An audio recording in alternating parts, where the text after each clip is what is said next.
I think my generation, us Gen Zers, are realizing that our lives are just kind of fading away, fading to black as we aren't really like awake. That's what it feels like. It feels like as you become closer to God and start to recognize the true virtues in this life and the things that really matter and the peace that comes from living the gospel, that so many people, and many of us realize that even ourselves, like we've been kind of coasting and haven't been like awake truly, in this spiritual sense. And we kind of have this awakening as we draw nearer to God and draw nearer to things that are uplifting and holy.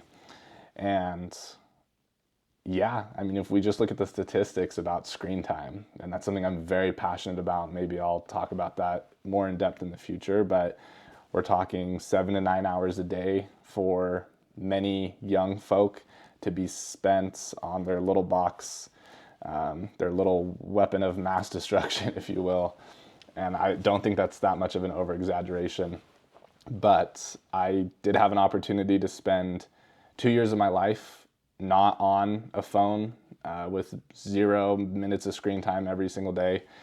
And it changed my life. Unfortunately, that time period ended and I fell back into the world of media.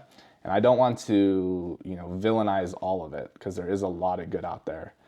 But I think we are all at the point that there is an overall net negative if you don't have the discipline and self-control to curate what you're consuming. And I just think media companies are, clearly buying your attention. There's that quote, if something is free, you're what's being sold. And I'm done being sold. I don't want to be sold anymore. I was texting a friend the other day. I noticed he was off of TikTok. And I said, what's up, man? I got to send you my stupid memes or videos.